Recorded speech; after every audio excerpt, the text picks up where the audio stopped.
Oh, forgive me. Oh, forgive me. Have mercy on me. Guide me. Have mercy on me. Guide me. Oh, forgive me. Alhamdulillahi Rabbil Alameen, wassalatu wassalamu ala Sayyidil Mursaleen, amma ba'd, fa'a'udhu billahi minash shaitanir rajeem, bismillahir rahmanir rahim, salatu wassalamu alayka ya Rasulallah, wa ala alika wa ashabika ya Habiballah, salatu wassalamu alayka ya Nabiyallah, wa ala alika wa ashabika ya Noorallah. Dear viewers of Madani Channel, you're watching the program Repentance, and in today's episode, inshallah Azawajal, we'll be bringing new information before you for repentance. Repentance, dear viewers of Madani Channel, as we mentioned earlier as well, is an integral part of our faith, of our Iman. Without repentance, we cannot relish the sweetness of our worship. Repentance cleanses a person's inside, it purifies a person's heart. So, repentance is extremely important. And in this program of ours, we cover repentance from different dimensions, trying to define repentance for our viewers to make it clear to them that what repentance actually mean and what essential pillars are there that we need to be mindful of when we are making sincere repentance. What elements are there that our repentance should consist of in order for it to become a sincere repentance, tawbatun nasuh. So today, again inshallah Azawajal, we'll be talking about repentance, and in today's episode we will talk about the conditions of repentance. What are the conditions which are mentioned by ulama for repentance? Please stay with us from start till end. Inshallah Azawajal, by the end of today's episode, we will somewhat get a better understanding regarding the conditions of repentance. But before that, as usual, let's first of all enlighten our hearts by listening to a virtue of sending peace and salutations upon the noble Prophet sallallahu alaihi wasallam. The Holy Prophet sallallahu alaihi wasallam said to a person performing salah, followed by the glorification of Allah Almighty and the recitation of salat, meaning a person who had offered his salah, he glorified Allah Almighty, he performed the hamd of Allah Almighty, and then he sent peace and salutations upon the noble Prophet sallallahu alaihi wasallam. To him, the Holy Prophet sallallahu alaihi wasallam said, make dua, it will be answered. Ask for, it will be granted. So we come to know, dear viewers of Madani Channel, that offering salah, performing hamd of Allah subhanahu wa ta'ala, and then sending peace and salutations upon the noble Prophet sallallahu alaihi wasallam is from amongst those actions which become a means of the acceptance of our du'as, and also it becomes a means for our lawful desires to become accepted in the court of Allah Almighty, for them to be granted to us. So if we also want our du'as to be accepted, we want our lawful desires to be granted to us, then we should of course offer salah. Salah is fard upon us, glorify Allah Almighty, perform hamd of Allah subhanahu wa ta'ala, and send peace and salutations upon the noble Prophet sallallahu alaihi wasallam. Insha'Allah Azawajal, our du'as will also be answered and our lawful desires will also be granted to us. Sallu ala al-Habib sallallahu ta'ala ala Muhammad sallallahu alayhi wa alihi wasallam. So today's topic, dear viewers of Madani Channel, is the conditions of repentance. So condition number one for repentance, which ulama have mentioned, is that abandoning sin such that a person makes intention firm on the fact that now I will not return back to the sin. So a firm intention, a person abandons sin in such a way that he makes his heart and intention firm on the fact, he make a firm intention that he will not return back to the sin. If a person does abandon the sin, but doesn't firmly intend not to commit the sin again in future, then we've come to know that such individuals normally do return back to that sin, and eventually they end up committing that sin.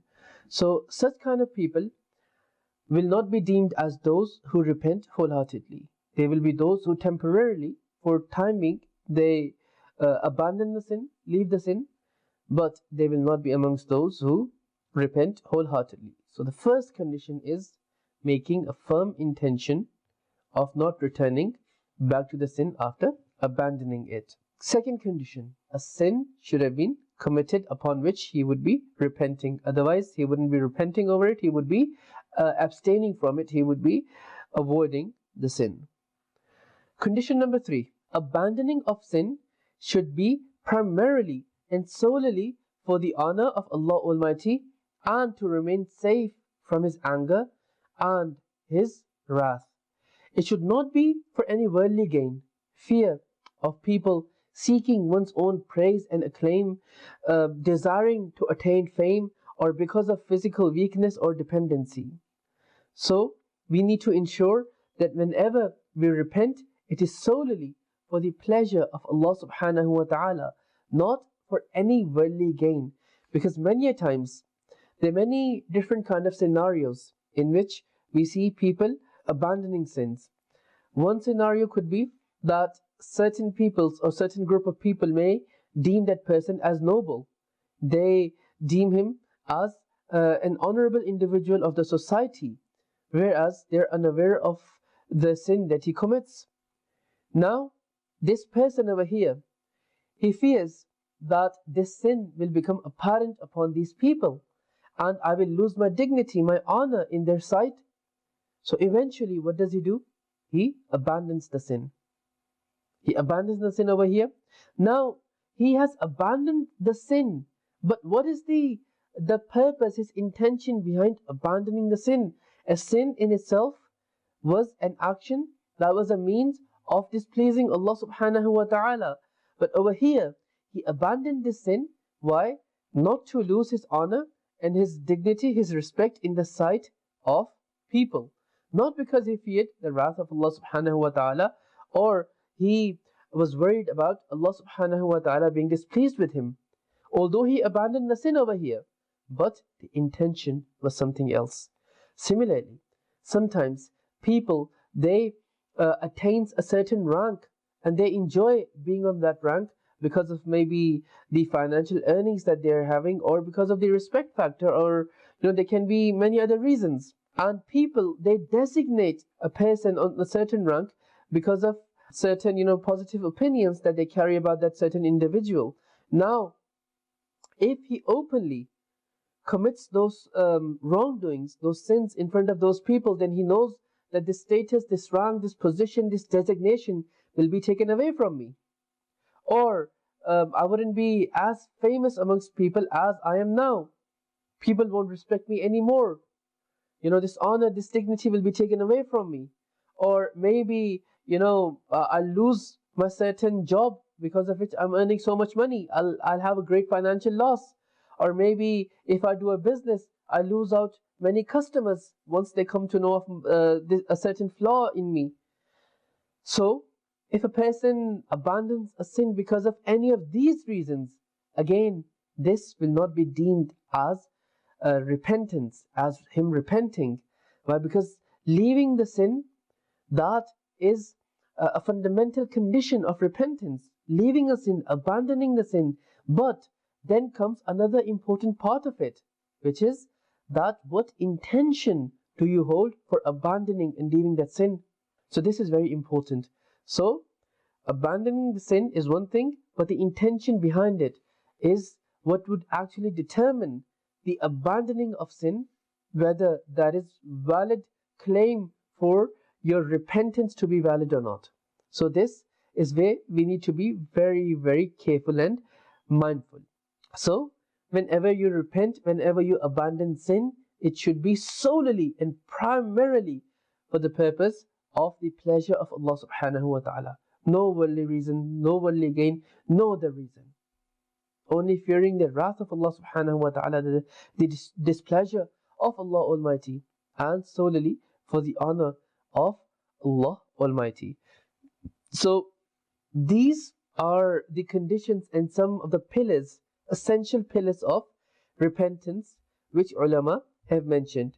And a repentance, it becomes complete and sincere once all these elements are met, which we've just mentioned.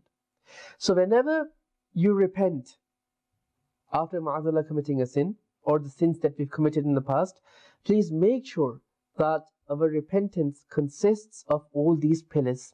Insha'Allah, then our repentance will be valid. Our repentance will be a true repentance. Otherwise, our repentance will not be repentance. It will be abandoning of sin in case we do abandon, and if any of these essentials are missing out. So that repentance will not be deemed as valid repentance. So make sure our repentance meets all these criteria so that we can also attain the pleasure of Allah subhanahu wa ta'ala. Regarding repentance, Allah subhanahu wa ta'ala states in Surah Al-Ma'idah, verse number 39, فَمَنْ تَابَ مِنْ بَعْدِ ظُلْمِهِ وَأَصْلَحَ فَإِنَّ اللَّهَ يَتُوبُ عَلَيْهِ إِنَّ اللَّهَ غَفُورٌ رَحِيمٌ. Meaning, so whoever repents after his transgression and reforms himself, then Allah will turn to him with His grace. Indeed, Allah is most forgiving, most merciful. In the commentary of this verse, it has been stated that repentance is a very fine thing, something very, very nice. No matter how great a sin may be, once a person repents from it, Allah Almighty forgives his right from that sin and grants deliverance to the person who repents from the punishment of the hereafter. However, we need to be mindful that if a sin consists of violating someone else's rights, then getting it forgiven by him is also mandatory, is also necessary. Regarding how to expiate for the rights that have been violated, other people's rights that have been violated, inshallah we will cover this subject in our future episodes. We pray to Allah Almighty that may Allah subhanahu wa ta'ala enable us to repent wholeheartedly, repent sincerely, and may Allah subhanahu wa ta'ala enable us to be firm and steadfast in abandoning sins. Ameen. Bijahin Nabiyil Ameen sallallahu alayhi wa alihi wa sallam.